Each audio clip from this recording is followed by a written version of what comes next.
Padaya Krishna Pristaya Bhutale Srimate Vaishnavacharya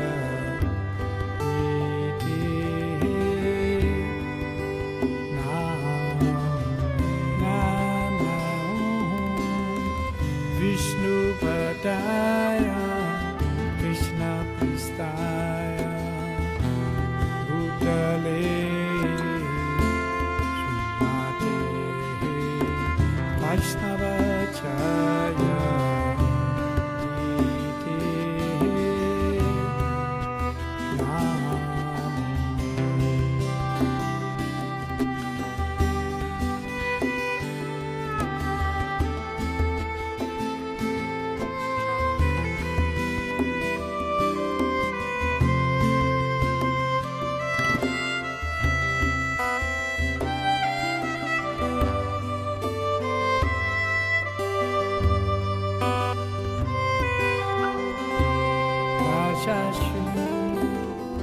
Krishna Chaitanya Prabhu Nityananda Shri Advaita Gadadhara Shri Vasari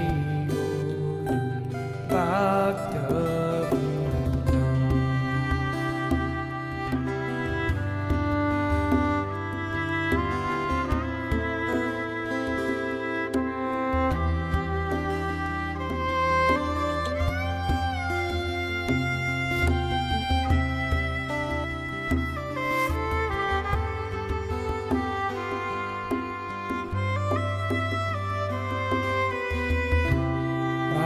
Shri Krishna Chaitanya Prabhu Nityananda Shri Advaita Gadadhara Shri Vasari Bhakta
All right, Namaste Balakhilya. Welcome, good to see you.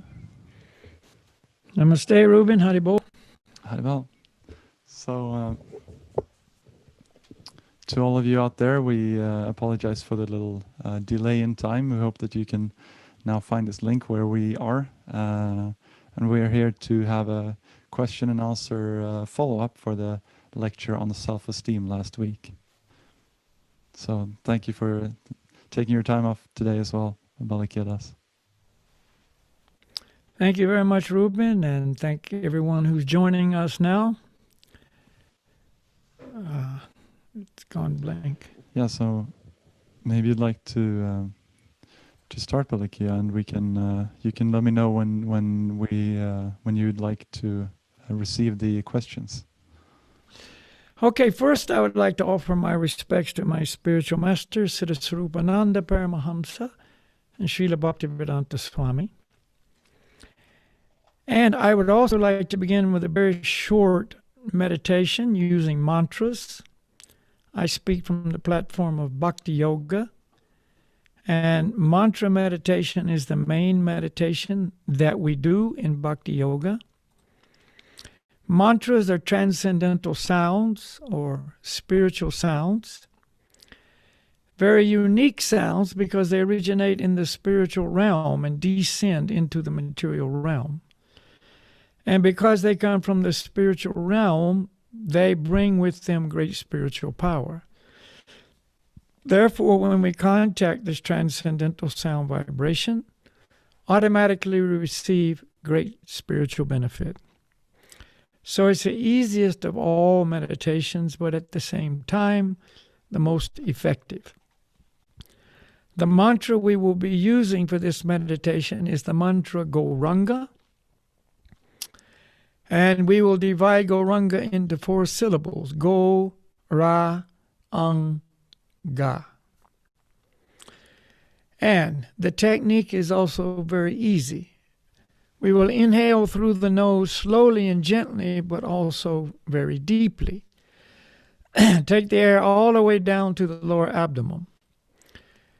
And as we inhale silently in the mind, we will chant Go, Ra, Ang, Ga. When the body is filled with air, we begin to exhale, and out loud we will chant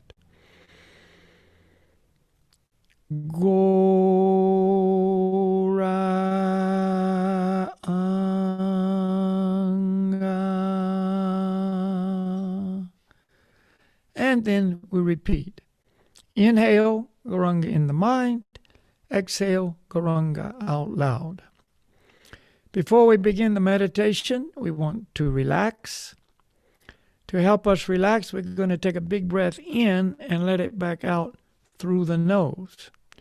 With the outgoing breath, let your tension, anxiety, frustration go away with the breath. While we do the meditation, we want to listen closely to the sound and also put the mind on the sound.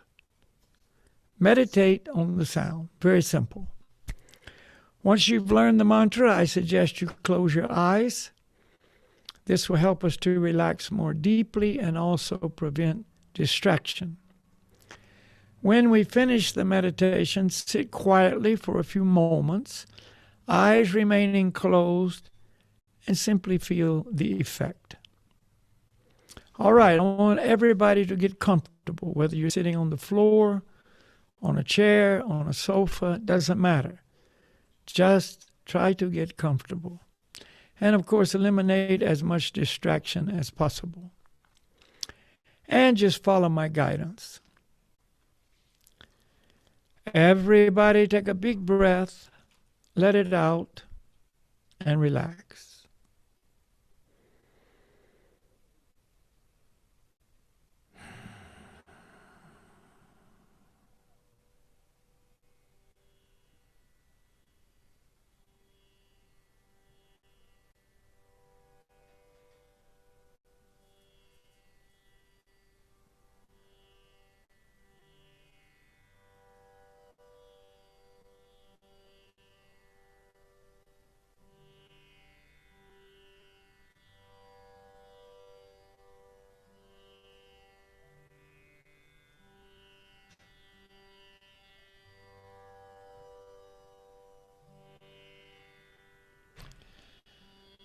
And now very slowly, gently and deeply inhale and chant Gauranga in the mind.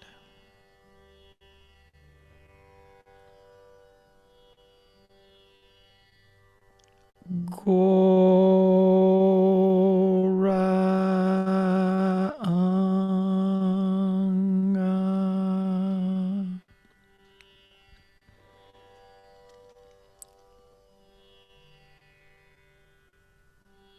Gauranga.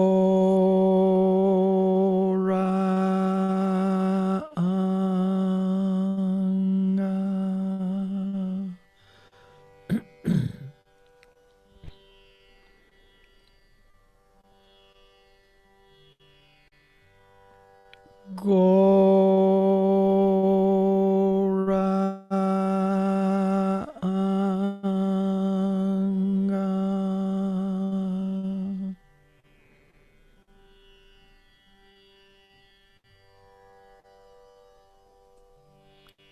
Goranga.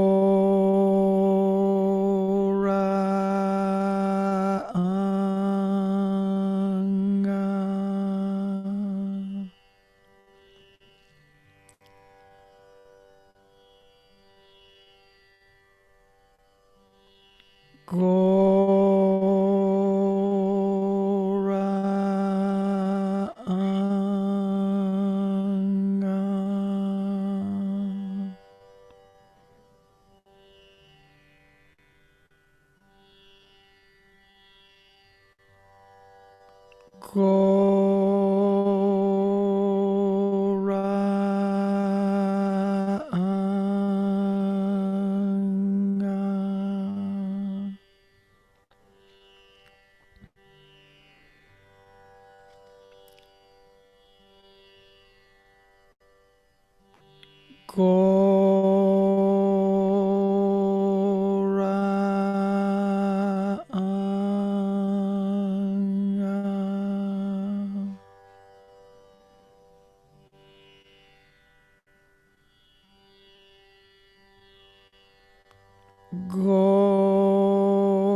Goranga.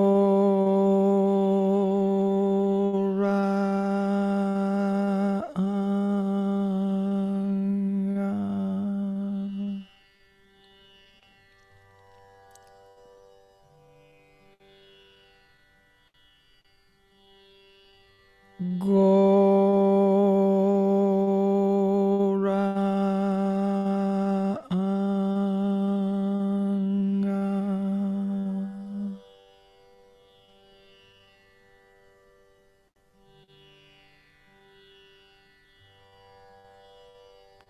Goranga. Goranga. Goranga.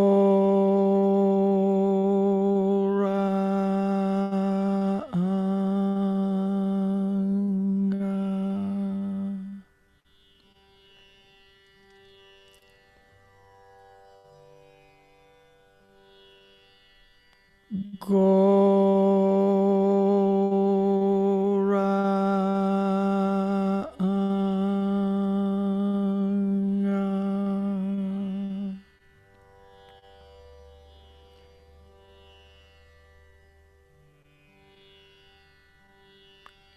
Goranga. Goranga.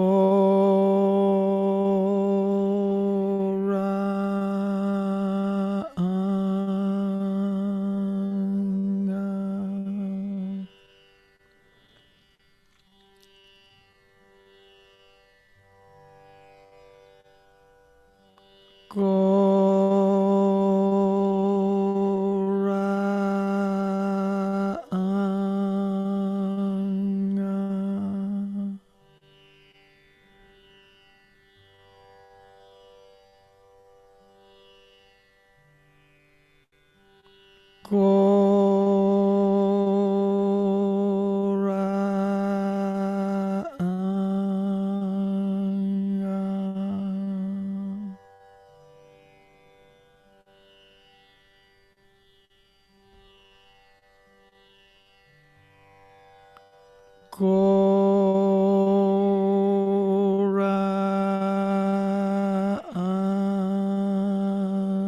Goranga. Two more times.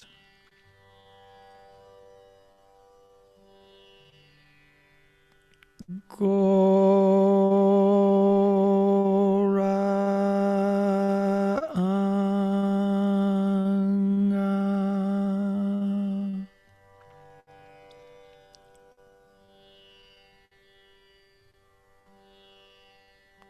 Goranga.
Haribol.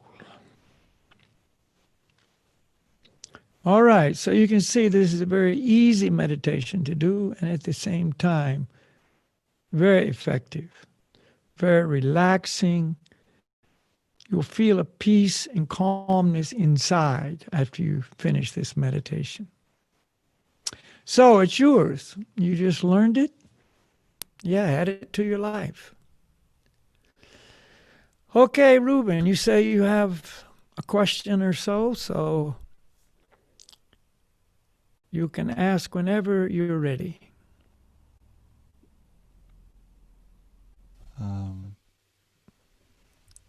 Let's see here. So the first question is,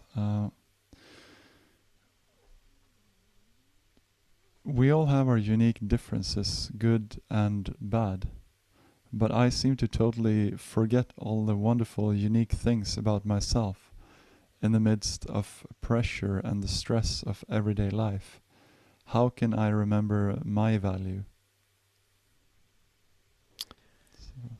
Yeah, good question.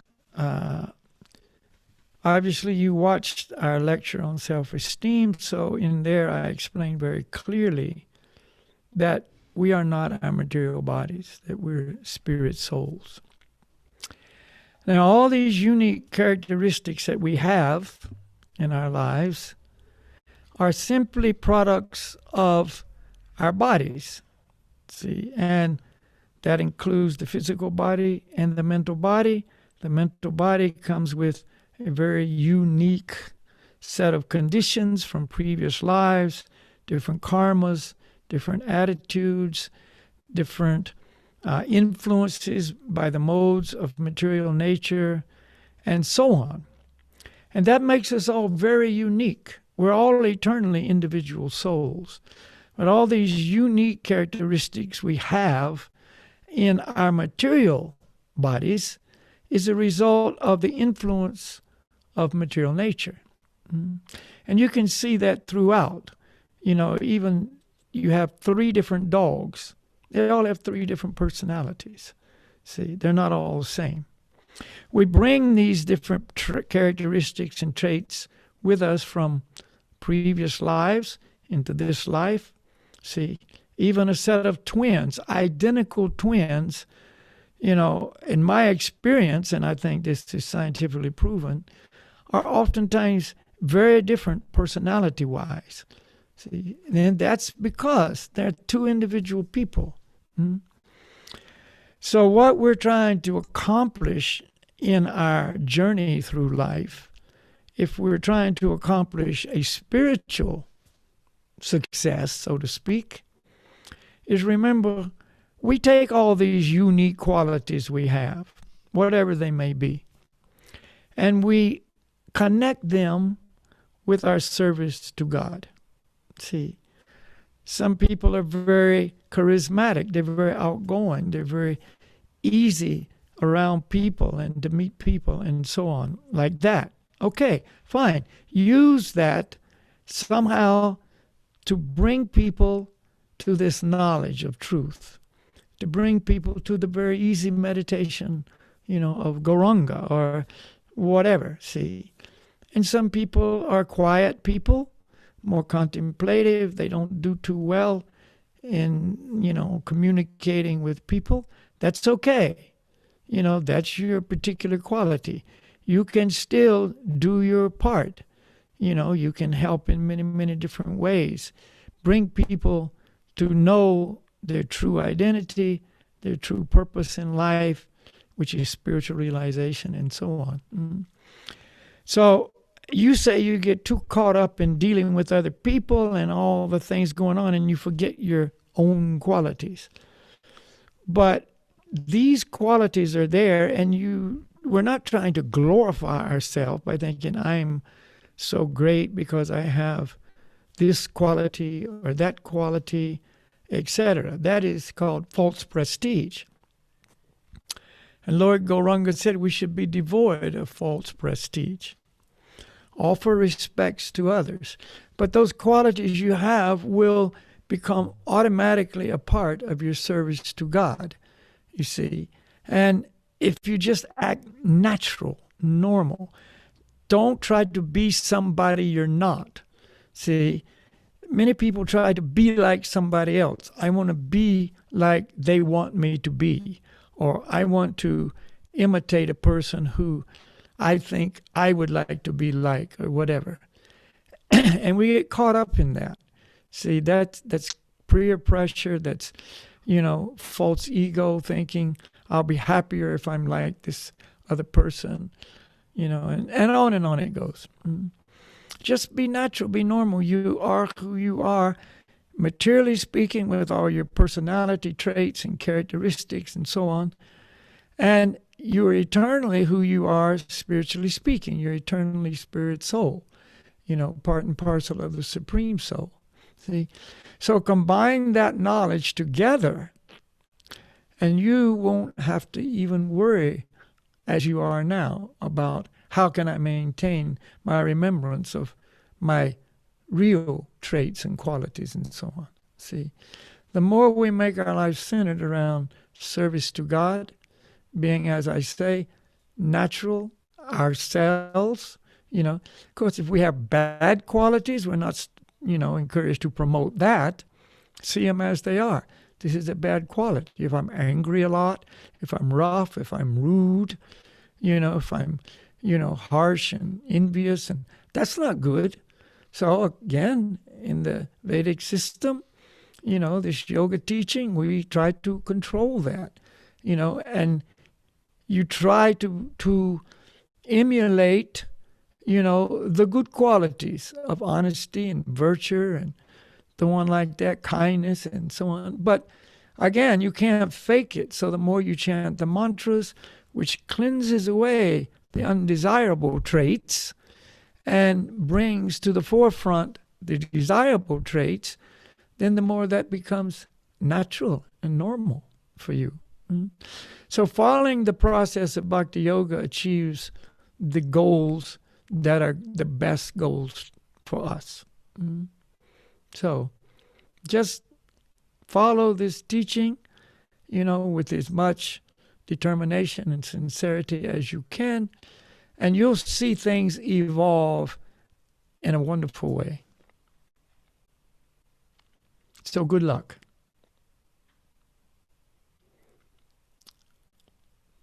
Okay, Ruben, number 2. So there's a person saying, quote,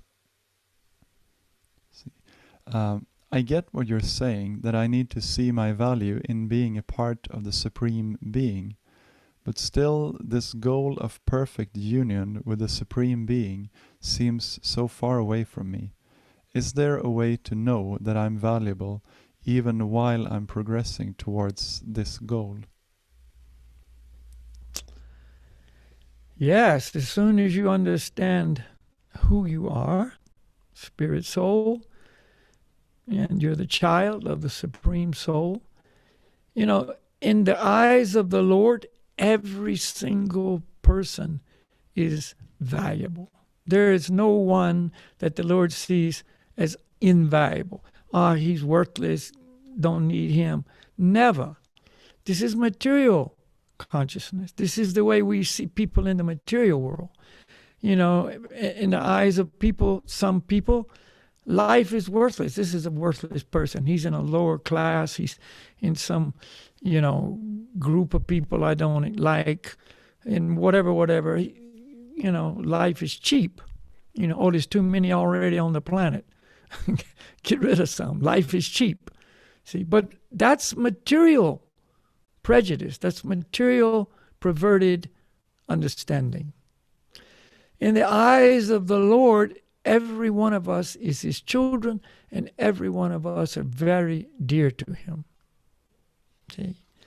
So the more you progress in your relationship with the Supreme Lord, the more you will understand this. And it's not a understanding like, I'm now proud and puffed up and, arrogant and so on, because look at me, I'm so valuable. It comes with, if this really evolves, as I'm referring to, it comes with humility. See, I feel like I don't deserve this, but I understand the causeless mercy of the Supreme Lord. See, and that humbles us even more. And this is perfect. This is real spiritual evolution. You see. So again, you don't have to worry. See, we're trying to reach a point of realization and understanding ahead of the game. If we don't experience and realize these truths, then we don't. But what we have to do is accept this authority of the Supreme Lord coming to us through Scripture, the Vedic Scriptures, coming to us through his representative, the spiritual master. They tell us these things before we realize it. But they also engage us in a lifestyle that brings about a gradual realization of what we accepted and knew to be true long before. See, this is necessary, because we can't wait till we realize everything to accept it, because we're not in that position yet. We're not on that level of purity. We don't have that relationship established yet. See, our consciousness is still too covered. We're still too much under the influence of false ego, the modes of nature, all these things that prevent us from experiencing the realization of the truth. But if I can accept the authority of truth coming from, again, the Scripture and the spiritual masters and the ancient sages and saints of the past, see, long before I have that aha moment, I know it to be true. And I operate on that knowledge, see. And so it's not just winging it. It's not just hoping for the best. It's actually a strong, steady, solid conviction, firm understanding, and bringing about perfection in life. Let's see. So try to see it from that perspective. Thank you again for that question. Very nice.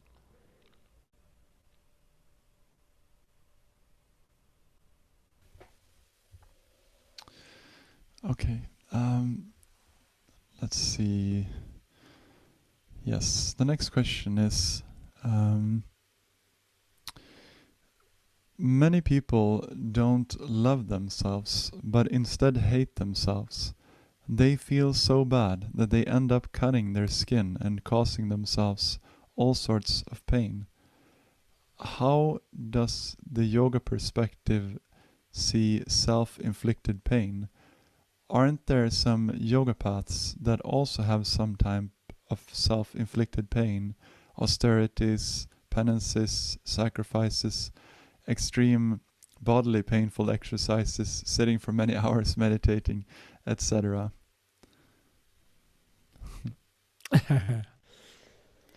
Yeah, loving ourselves and hating ourselves is basically the same. It's just the flip side of the coin. I love me, I hate me. See, one day or one time I love myself, the next day or time I hate myself. It's still, I'm the sinner, I'm the most important person, and so I'm either having a great time, I love myself, I love the success in my life, I love other people loving me, whatever, or I hate myself. I'm a failure. I'm a nobody. I don't get any recognition. Nobody likes me, and so on and so on. It's the same. I'm the center.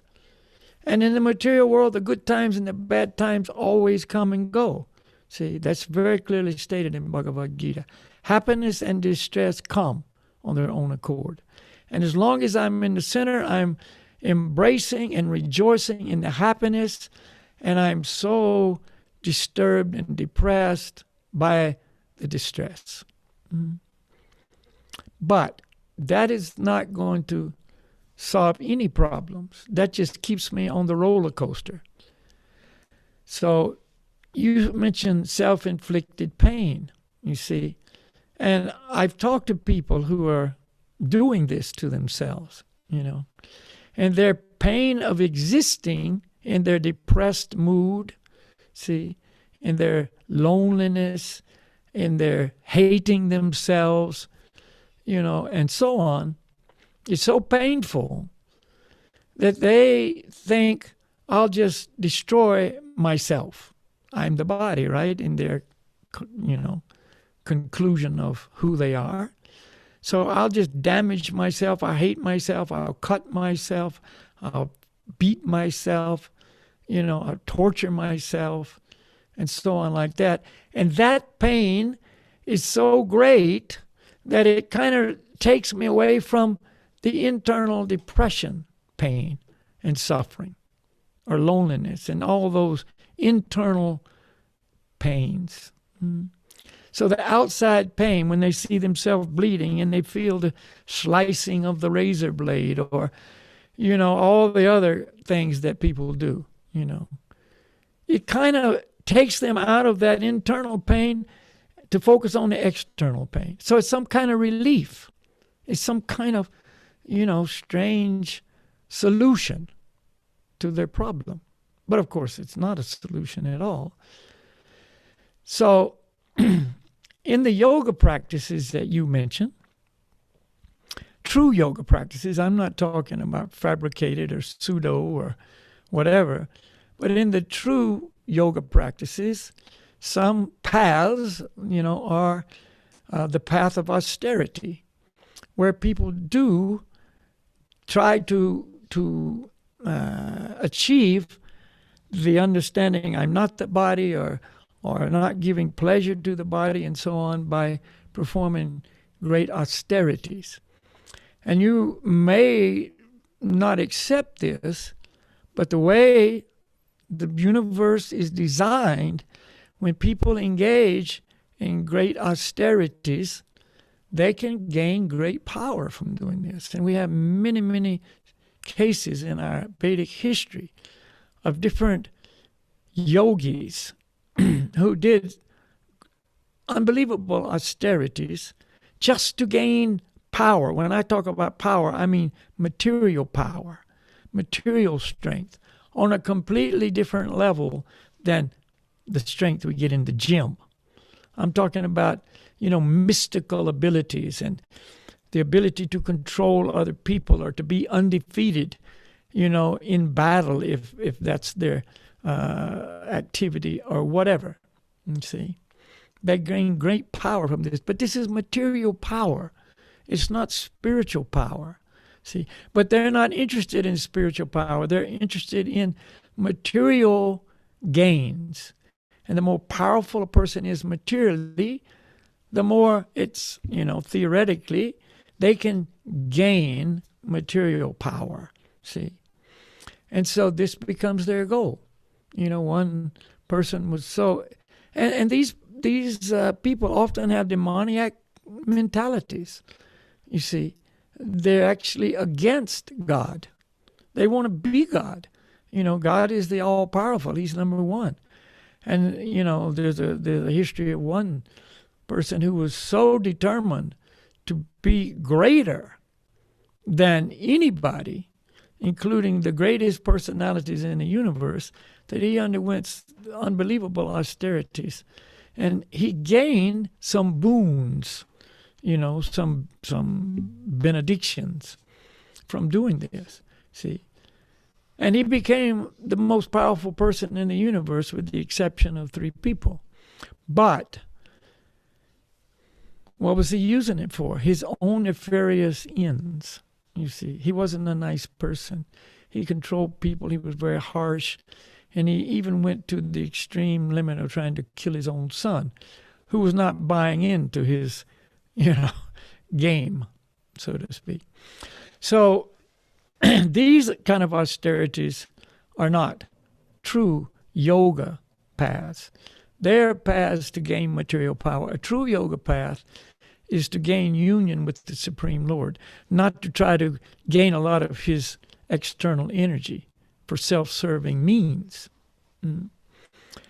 So a person may engage in some austerities to control the senses.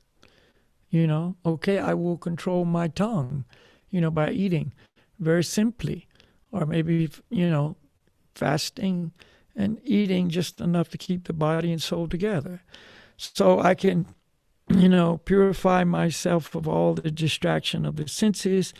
I can gain this internal power or chi, so I can raise the life air up the Sushumna, Kundalini Yoga, technique and so on, and try to actually merge into the spiritual atmosphere. All these, including big subject matters. But these are still, for a spiritual purpose. They're not for some material purpose, you see. It's not the highest level of yoga. The goal that is achievable and is sometimes achieved is not the highest spiritual achievement. You see, it is not recommended by those who know the absolute perfection of life, loving service to the Supreme Lord. See?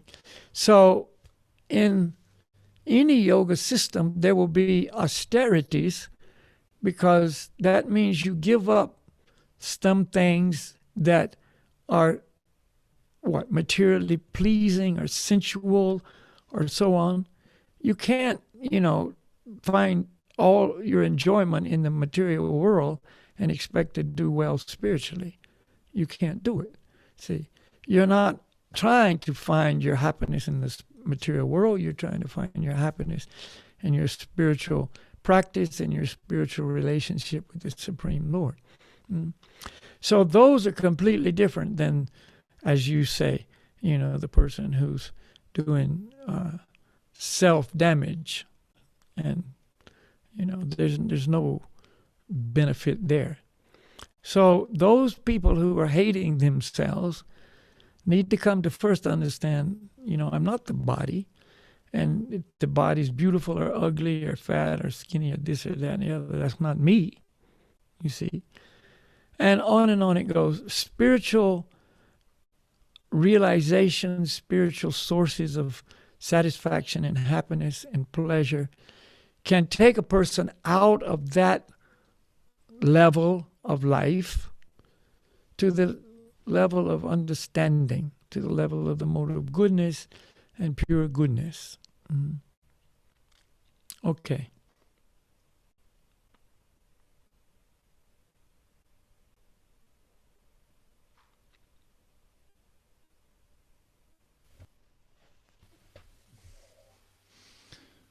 Okay. This is the last question. I made some bad decisions which had very negative effects on other people I care about. I can't change the past, and I can only feel sorry. You said last week that God loves us unconditionally. I want to be close to Him, but I'm worried He won't accept me. Thank you. Yeah, all these are good questions. Thank you very much. So, again, we try to see God as an ordinary person. We don't try to see God as an ordinary person. That's not a good way to phrase it. We do see God as an ordinary person because that's all we know. Okay, we hear God as the person, and then immediately we relate to people that we have experience with. Our parents, our teachers, our friends, and people. And we can't imagine a person who's not like that. But actually, God is inconceivable. We can't conceive of perfection in a person because we've never seen it. We've never had any experience of that. See, in the material world, as good as a person may be, there's still some self-serving attitude there. There's still some desire to get something from relationships for our pleasure. See, it's just material consciousness. I mean, as good as a person may be, and he may be very, giving and not really trying to get, it's still there. It's just consciousness influenced by material nature. But in God, it's completely not that at all. His consciousness is always pure. He is always pure. Everything about the Supreme Lord is always pure. His love is pure.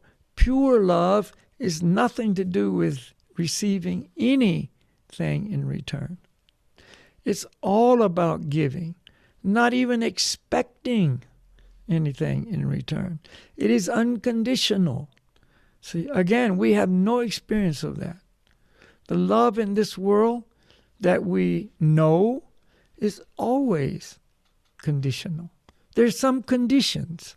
See, again, even as high as it may be, it's still some conditions, some attachments. See, there's something there that is not quite perfect, quite pure. So it's impossible for us to from our experience in this world, even fathom unconditional love. But it does exist in the Supreme Lord, see, and also in the Lord's representatives. And it's present in the Lord's representatives because they are in full union or contact. They're mediums for God's pure love. See, so they're in this world, but they're not of this world. They have everything. They don't need anything from us. So when we come before God, we can be open. We can be honest. We can have no doubt that He will accept us. See, we are His children. Never forget who we are. We are His eternal children. And He is the eternal perfect Father and Mother in one. And therefore, He loves us always. It doesn't mean He approves of everything we do. He sees what we do. He's in our heart as the super soul, the Paramatma. He knows everything we do. He knows what we've done. He knows our choices. He knows the good choices. He knows the bad choices. He knows who we've hurt. He knows who we've helped. He knows everything. And it's not that He approves of everything. See, love doesn't come with, oh, well, I love you, so it's okay. You can do anything you want. It's okay because I love you. That's not love. You see, love is when you love the person unconditionally, but you don't want to see them doing things that will hurt them and other people. Remember, the people we hurt are also His children. See? So He's seeing everyone equally. This is very clearly stated in Bhagavad Gita. He's not partial to anyone. See, He sees everyone equally. And therefore, He wants us to follow His guidance in life so we don't hurt ourselves, we don't hurt other people, we don't impede other people's spiritual progress, you see. And we actually, the more we follow this, then the more He's pleased with our activities. If He's displeased with our activities, it doesn't mean He doesn't love us, because His love is unconditional. He loves us when we're good. He loves us when we're bad. But again, we have to accept He's not pleased with things we do that are incorrect, but He always allows us to do it because we have an eternal free will. But He's always trying to encourage us to give up the things that are in the way of our pure, loving relationship with Him. And therefore, He gives us guidance. He gives us guidance from the Scriptures. See, if you read these Vedic Scriptures, see, then you will find He's saying, this is good, this is not good, do this, don't do this. The spiritual masters are His representative. They're bringing us the same message. And they explain it in a very clear way, see. So we can be guided properly. And if we go astray, they're there to help us, you know. Lord Jesus Christ was on this level of being the perfect representative of the Lord, you know. And at the time He was on the planet, in the area in which He lived, there was a lot of sheep and shepherds. And He was known as the shepherd. And the shepherd was always trying to protect the flock. And if one, sheep got lost, He would go out and look for that sheep. He was always trying to rescue that sheep. He didn't say, that sheep doesn't matter, we got enough. See, this example was often used in the Bible, to show that Jesus is like that, and the sheep, the flock, were us, you see. He was representing God's love, So never, never think that I'm so bad and I'm so sinful and I've done so many atrocious things that God would never accept me. He would never look at me. And again, in our Vedic histories, we have examples of people who were so demoniac, so cruel, so malicious, so sinful in all ways, you see. But yet, when they turned to God, and there's different, motivating factors that triggered that, change of consciousness. But when they did, He accepted them with open arms. He never said, get away, you're too bad, They repented, they asked forgiveness. He's always there to forgive. See, He's always looking for the opportunity to forgive. He's waiting for us to say, please forgive me for my activity, whatever it is, or all my activities, my offenses and my sins and my wrongdoings. He's waiting for that, you see. And so, again, don't be afraid, If you want to approach God, please do. This is the best thing you can do. See? And, when we approach God and ask forgiveness, we should understand, don't be like the little boy that cried wolf. You remember that story? There was a little boy, and he was a herder too. There's many stories coming from that era when people were herders, But anyway, he was a herder, and when at that time in that area there were wolves that would often come, and his job was to protect the flock. And so if a wolf came, his duty was to call out, wolf, wolf, wolf. And then the village men would come and drive away the wolf. So anyway, he wanted to be clever. I'm sure you've all heard the story, but it doesn't matter. Anyway, he wanted to be clever, play a little joke. So one day he cried, wolf, wolf, wolf, and everybody came running. And he was laughing. There was no wolf, it was just a joke, one time. Well, okay, just a boy, that's acceptable. He did it again. Everybody came running again. Third time, he did the same thing. Nobody came because they thought it was a joke, But it was a wolf that time. This was real, And of course, the wolf, did what wolves do. So we don't want to be, saying, God, please forgive me, and then go back out and do the same thing again. It's just cheap words. No, if we want to ask forgiveness, we want to ask with sincerity, and with the best of our ability, try to not do that again. You see, sometimes we fall down again. God is waiting for us to pick us up. But He knows. Remember, He's in our heart. He knows. If I'm just saying, oh, please forgive me, I'm sorry, but intentionally, we're just going out and do it again. That doesn't work. He knows that. That's cheap. That's not real. That's pseudo. So honesty. We have to be honest. And honesty is a requirement in spiritual life. Honest with God, honest with ourselves, see, and so on. So don't worry that you will be rejected. You will not. You see, you will be welcomed with open arms. Mm-hmm. And you will experience that. But as I say, do it sincerely. See, spiritual life is the path of sincerity, not the path of cheapness, Okay, so I wish you all the best, But again, for every one of you and everyone else that's listening, the chanting of the mantras is necessary.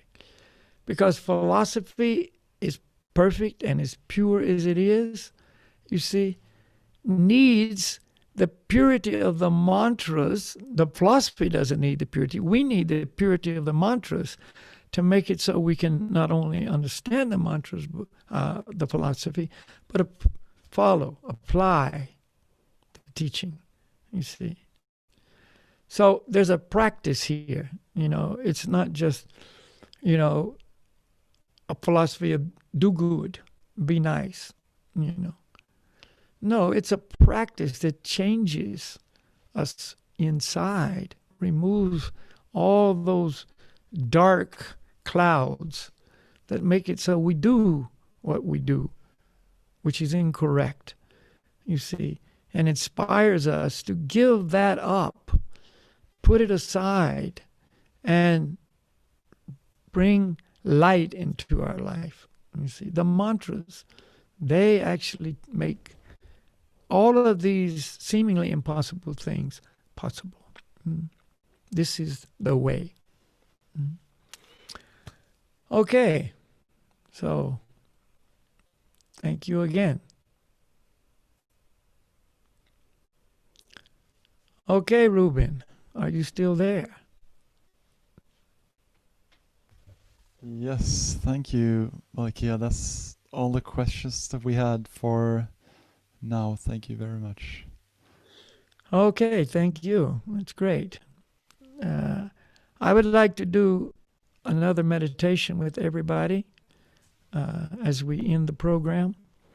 And this is, mantra meditation also, but it is a different technique called Sankirtan. Sankirtan means congregational chanting, where two or more people come together and chant the mantras.